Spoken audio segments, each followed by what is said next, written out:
For over 10 years, I've used nothing but an iPhone as my main smartphone. I've used Android phones as like a secondary phone, but I've been thinking, maybe it's time to give it a fair shake. Maybe the grass is greener on the other side. Well, that's what I wanted to find out. To be fair, my first ever touchscreen smartphone was a Windows phone. There's like 5 of us in the whole world. And then it was an Android phone, the Samsung Galaxy Note 2. And looking back, I loved so many things about that phone. But what I loved more was trying new tech, because after that, I got an iPhone 6 Plus and have gotten an iPhone as my main upgrade since. But Android phones have been like the Green Goblin mask talking to me, just whispering to me that I should give it a try again. And that's what I'm gonna be doing today. Or rather, that's what I'm gonna be doing for the next month. So let's set a few rules for this, because it's gonna be a long video. Okay, so I wanted to approach this video the same way an average person would when switching to a new phone. I feel like it's hella unrealistic to go grab the nicest $2,000 or $3,000 cutting edge foldable phone with 3 screens, because that's not what regular people do. Instead, I wanted to go about this with a bit more realism and practicality,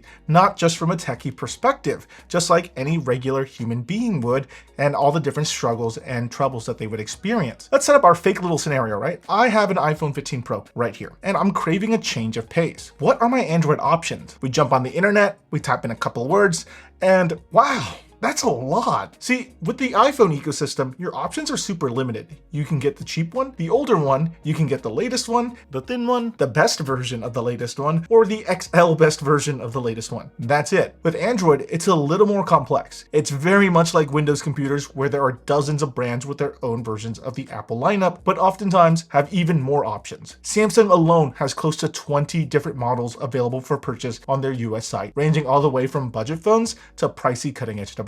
But here's something to note, and what helps you filter down which device you want.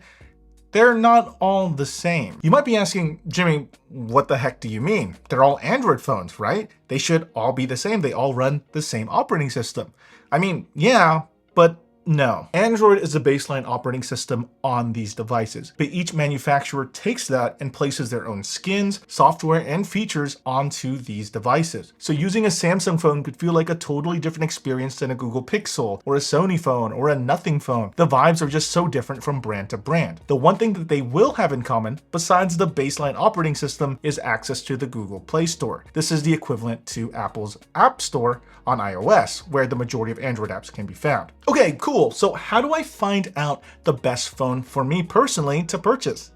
Honestly, you might not like this answer, but it's not just being online. Just look up the phones with the features that you like the most and think are the most interesting online, and then go to your local Best Buy, your mobile provider, or whatever regional electronics retailer is near you and try them out, accidentally set off some alarms, and see if you think the models you're interested in makes a good fit. It's all part of the fun. This is the best way to find what you personally think works best for you. After all, this is a whole new world that you're experiencing right now outside of the Apple ecosystem. For me personally, I really like how Google is handling their Pixel lineup with a focus on simple UIs, camera quality, and some nice AI features. But I also like that Pixel phones tend to get updates quickly, so I'm opting for a Pixel 9 Pro XL as my main device. This was the most fun part of the whole thing, transferring stuff from my iPhone to my Android phone. Transferring data between an Android and an iOS device is actually pretty simple. Both phones offer a dedicated web page that tells you just exactly how to move your things from one system to another, and each have their own apps to help you transfer your data. For the most part, the transfer process was pretty painless, just lots of waiting around since data is being copied. But what's shocking to me is that both of these apps on their respective app stores have not so great reviews. So I'm guessing a decent chunk of people didn't have a good time with it? I don't know. Okay, let's talk about how long this took. Switching from iOS to Android took about 2 hours to fully move all of my stuff. From there, it took another 15 minutes to find how to transfer my eSIM from my iPhone to an Android. This actually required going through my cell carrier's website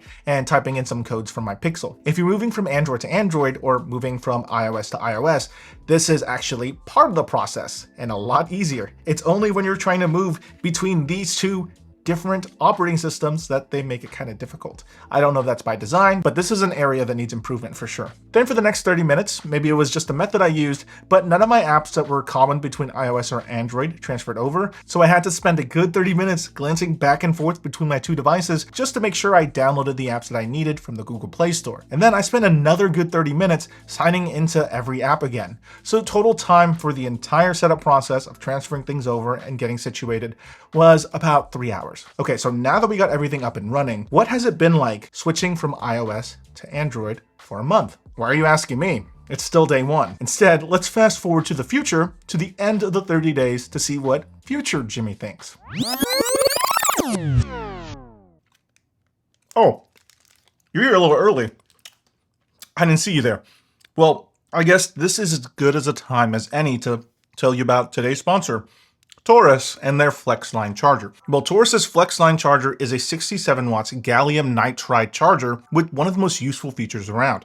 A built-in 1 meter long retractable USB-C cable, so that you'll never be in a situation without a charging brick or charging cable, because it's got both in this single accessory. You can just extend the cable when you need a charge, and you can also retract it by pulling it out slightly farther. It's pretty compact since the cable magnetizes to the charging brick, and the prongs themselves are retractable. This is such a small and compact package that simplifies your bag. I mean, it's so small that you can go anywhere with it. Despite that, it's got enough power to charge both your laptop and your phone at the same time, or your laptop and wireless headphones. But even with it maxed out, the charging brick never gets too hot either, just warm. But if you're looking for something to wirelessly charge your devices instead, then you might be interested in Torras's Minimag MagSafe battery bank instead. This is a thin 5,000 milliamp hour battery pack that can wirelessly charge your iPhone through MagSafe and even your Android phone with a magnetic case, or you can just charge your phone directly through its USB Type-C port. So if you're interested in the Torras Flexline charger or Minimag battery pack, check out the link in the video description below. And thanks again to Torras for sponsoring this portion of the video. So now I'm gonna finish my snack and we're gonna skip a little forward to the real meat and bones.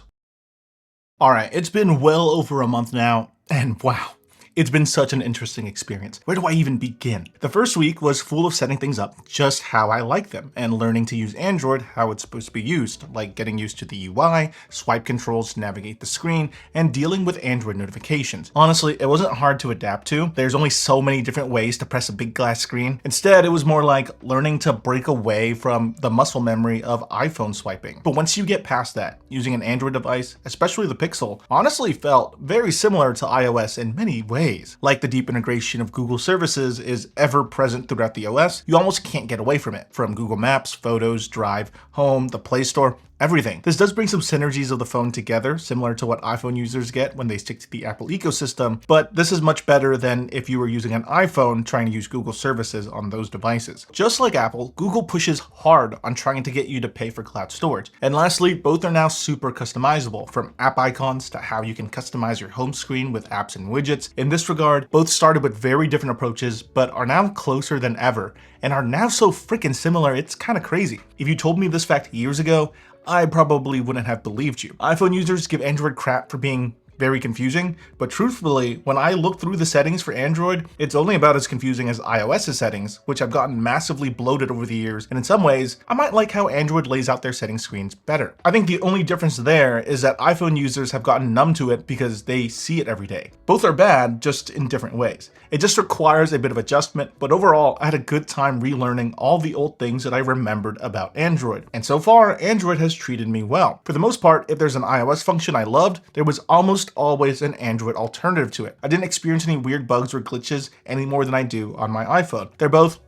fine. So now let's talk about some of the things I loved about the Android experience, and then some things that I think could use some work, just from an iOS user's perspective. Android notifications are just so robust. If you unlock your phone, they still exist on the notification bar and lock screen, and will continue to live there until you swipe them away. This is mainly a blessing because you're constantly reminded by what's happening around you, but this can also be a curse if you're disorganized, because they begin to pile up over time unless you remember to dismiss them. Okay, come on. I get lazy sometimes. This is coming from a guy with hundreds of unread messages on iOS. But overall, I'd rather have the details and not need them like on Android versus how they do it on iOS, because once you unlock your phone, the notification disappears and you'll forget that the notification ever came in the first place unless you swipe down from the top, reminding you, hey, you missed that important call hours ago. Also, I like the one-stop shop control panel that Android has. Just a single swipe down from the top gets you to notifications and your different device functions. On iOS, there's two. You do one swipe from the top center for notifications and the top right for a bunch of device functions. It's also very nice, and I mean this genuinely, being able to independently control your volume between your notifications, your apps, and your music. It just makes so much sense. You don't want notifications blaring when you're listening to music. On iOS, there is still just one slider to control volume for everything, and a button to change from silent to vibrate and ring. I don't think they'll ever change this because that's exactly how it's been on the Mac since forever too. Then there's a huge elephant in the room: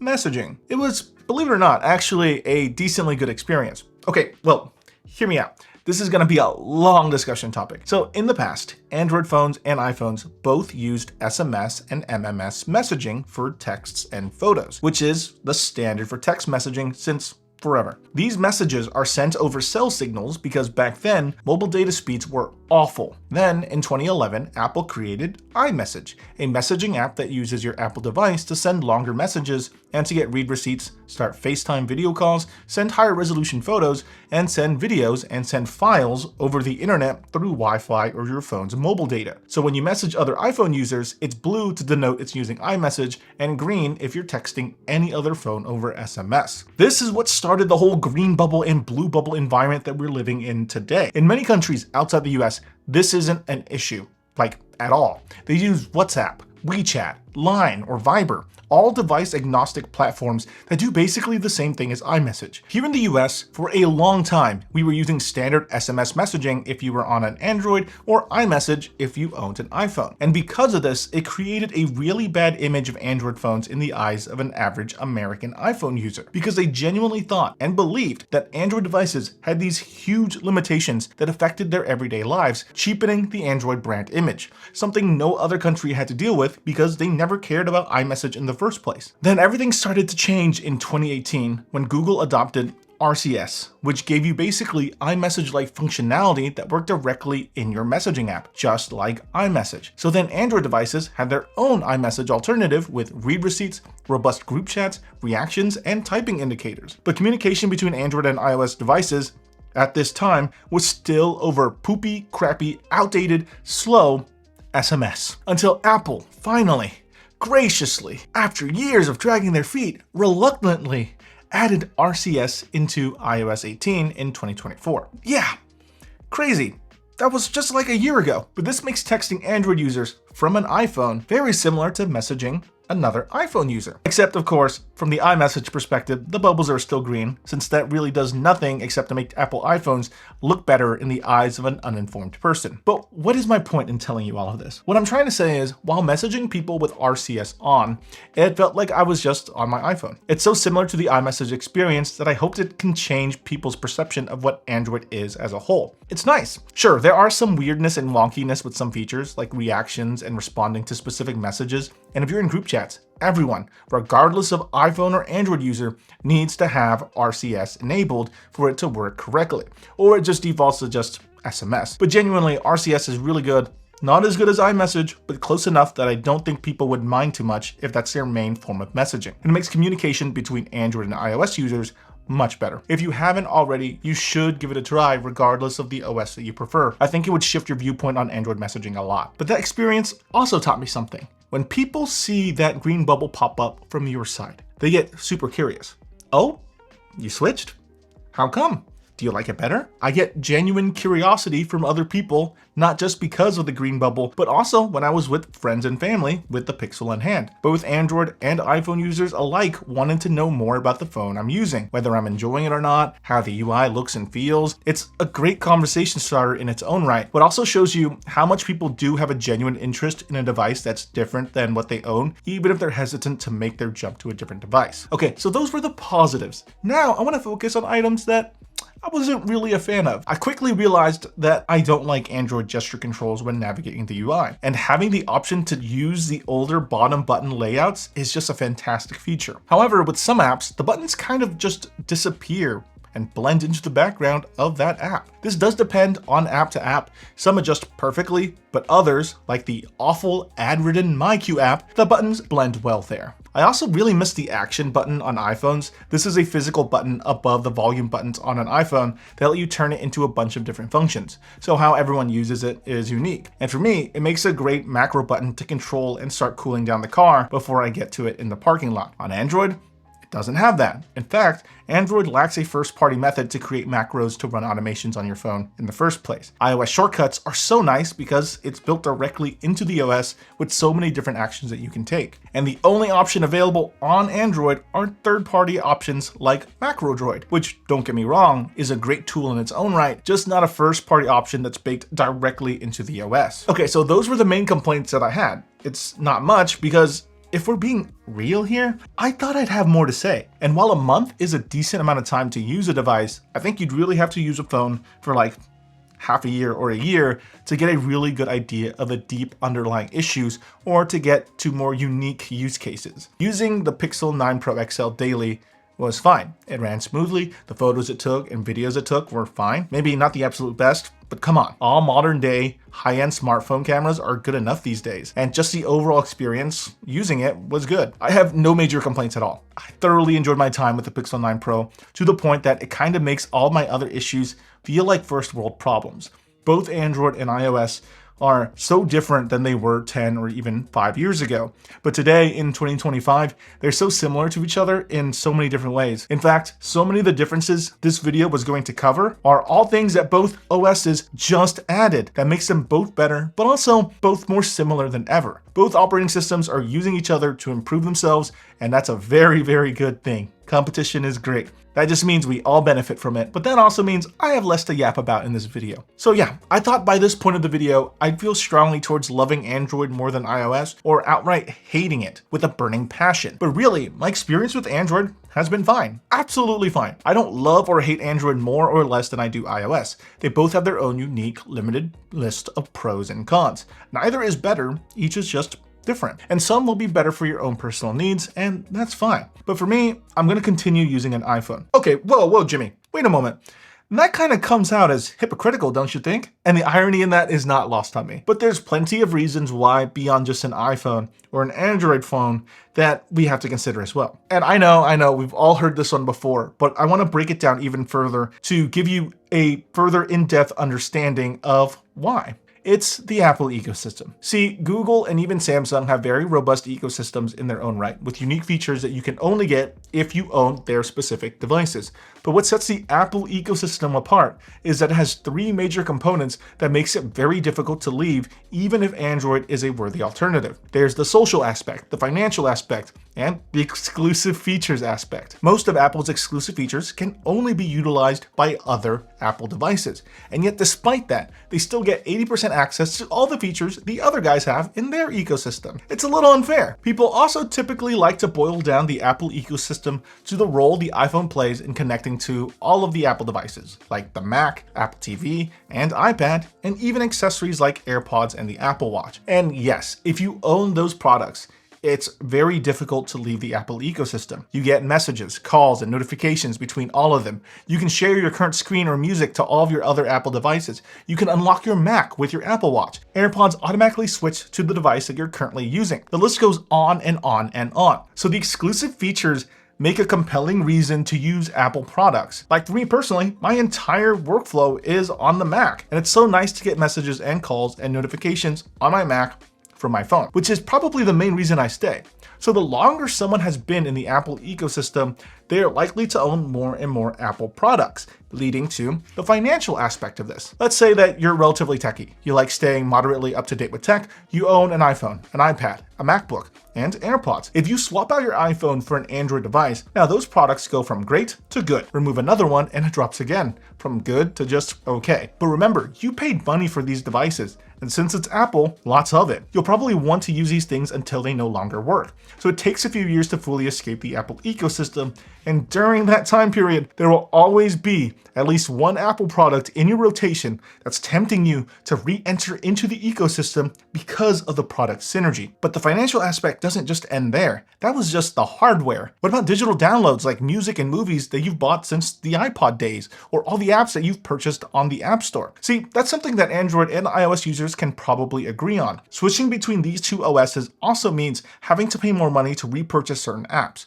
That collection of apps you use on your devices will need to change because sometimes there's just not an exact app on both platforms. So yeah, the financial cost to change platforms can be huge, both on the actual hardware and digital downloads that you personally use. Then lastly, there's the social aspect. When all your friends and family are on one platform, life just becomes a lot easier. It's easier to teach them how to do things because you already know how, and vice versa. You'd be surprised, at least here in the US, of how much of a chokehold iMessage and FaceTime has on everyone. Some people in the States, and I genuinely mean this, switch just for FaceTime because it's so easy to connect with family and friends.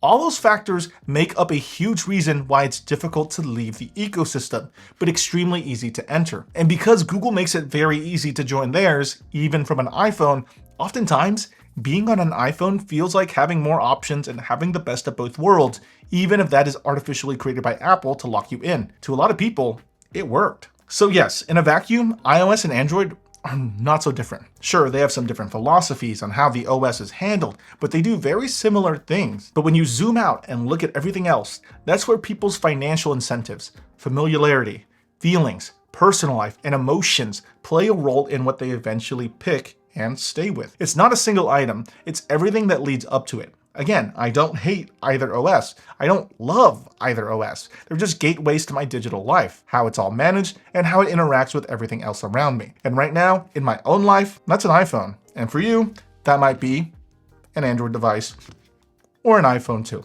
And honestly, both are good to the point that why would people bother switching if it requires time commitment, like I saw, to get everything set up again when you can just buy a newer version of what you already have, know how to use it already, and have everything in the same place just by transferring it over. It's easy, it's convenient, and it's familiar. Pick whatever suits your life the best and don't apologize for it, even if it's what you're familiar with. But at the same time, you shouldn't hesitate to give the other side a try from time to time because it is different, it is fun, and it's a learning experience to see how other people use their devices to live their own digital lives. And that was probably the most enjoyable part of this whole experience. Not fully switching to Android, but living and learning in a completely different way than what I've grown overly accustomed to. Anyway, that's just my thoughts on the switch I made from iOS to Android for a month. Are you thinking of switching from iOS to Android, or maybe the other way around? What's holding you back? What's pushing you into this decision? Did I say anything that resonated with your own experiences? Leave all that down in the comment section below, and I'll see you all next time.